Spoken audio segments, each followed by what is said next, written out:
What is up, everybody? It's B-Max Bracketology, and I am back with another video, and I'm going to be starting a series of predicting every single college basketball conference tournament, and I am starting with the Atlantic Sun today. You can call it the ASUN or the A-Fun. I mean, this conference always delivers, and it's the first of the year, so I'm really excited.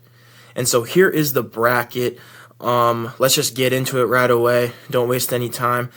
We got the 9 seed Stetson taking on the 10 seed Central Arkansas. First, I want to talk about, I don't know why they do what they do in the seeding. I don't know why the 9 plays the 10 and then the 7 plays the 8. And then 2 rounds later, they reseed. The highest seed plays the lowest seed, but in the first round, they have the lowest seeds play and the highest seeds play. Doesn't make a lot of sense, but they're trying to be different as a small conference. I totally respect that they're trying to out themselves a little bit more, but I personally just don't think it makes any sense. But okay, let's get into the game. So Stetson and Central Arkansas, both of these teams finished with the same record. I believe 8-23, just not very good. Neither one of these teams are very good.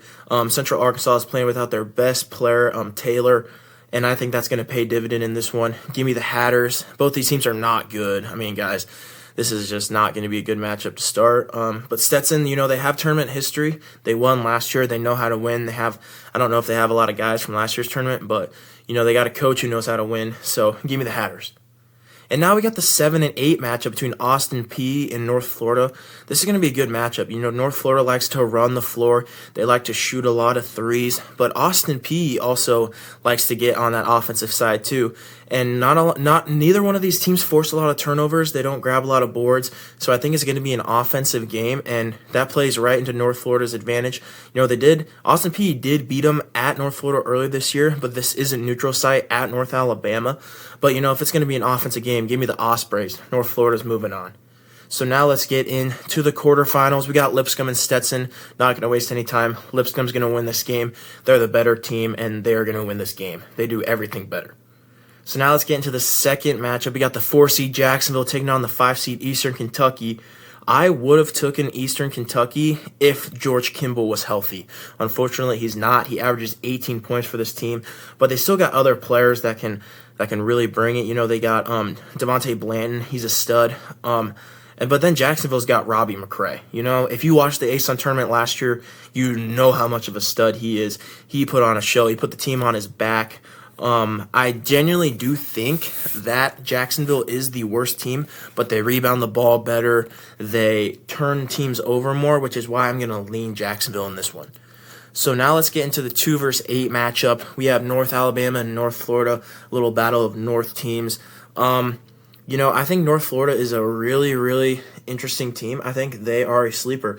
They've shown that they can beat good teams. They went on the road earlier this year and beat South Carolina. They beat Georgia Tech. So when they're playing their best, they are scary. So this isn't going to be a light matchup.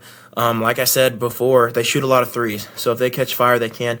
But I think North Alabama is just the better team. Jakari Lane, they just have more depth. And I think that gets them there. North Alabama moves on. And then in the 3 versus 6 matchup, we got Florida Gulf Coast versus the 6 seed Queens.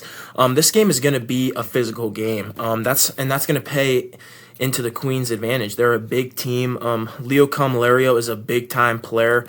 And, oh my gosh, what's his name? Hold up, I got to find this real quick. Sorry, guys. I was talking about this earlier. Come on. Who's their guard? Man. Chris Ashby. He shoots a lot of threes, and North Florida doesn't shoot, and he's a good shooter, guys. Don't get me wrong. He shoots a decent percentage from 3, and North Florida is one of the worst 3-point shooting teams, or one of the worst 3-point shooting defenses in the country. So I am going to take Queens, a little upset here. I think they are genuinely the better team.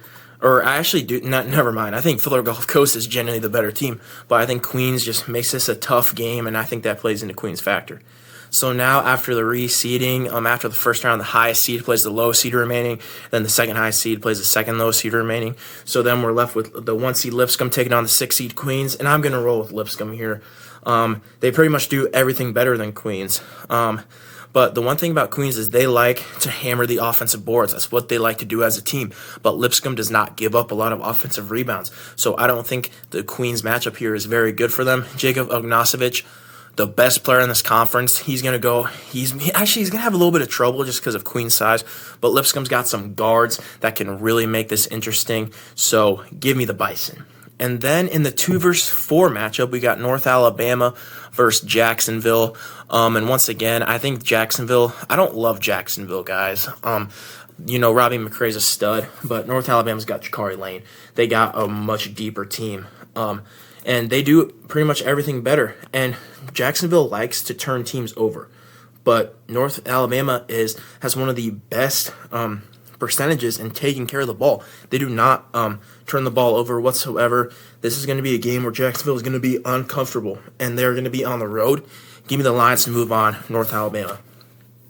So now in the championship game, I didn't want to go chalk with the 1 and 2 seed, but these two teams were clearly the best teams in the conference all year, and they proved it. First, let's talk about Lipscomb. They got Jacob Ognosevich. He is going to be the conference player of the year. He averages 20 points a game, grabs 8 boards.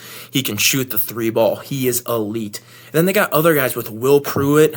He averages around 12 points a game. He's a good playmaker. He averaged 17 points last year, so he can put the ball in the hoop.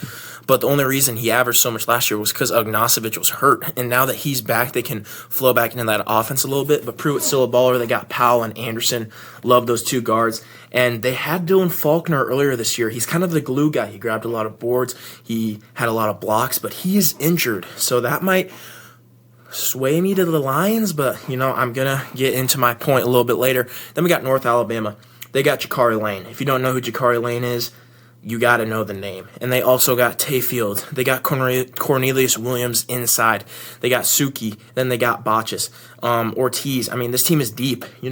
This is probably the most deep team in the ASUN. But at this point, I don't think that really matters because they're not really...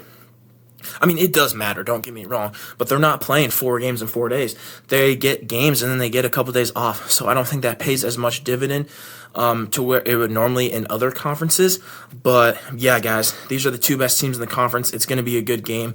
I think Tay Fields is a great defender for North Alabama. He brings it. Whoever the other team's best guy is who they put Tay Fields on, and he normally clamps them up. He does such a good job. He forces turnovers. He forces steals. He is just a great overall player. But Lipscomb's best player is Jacob Ognosevich, and he's a center.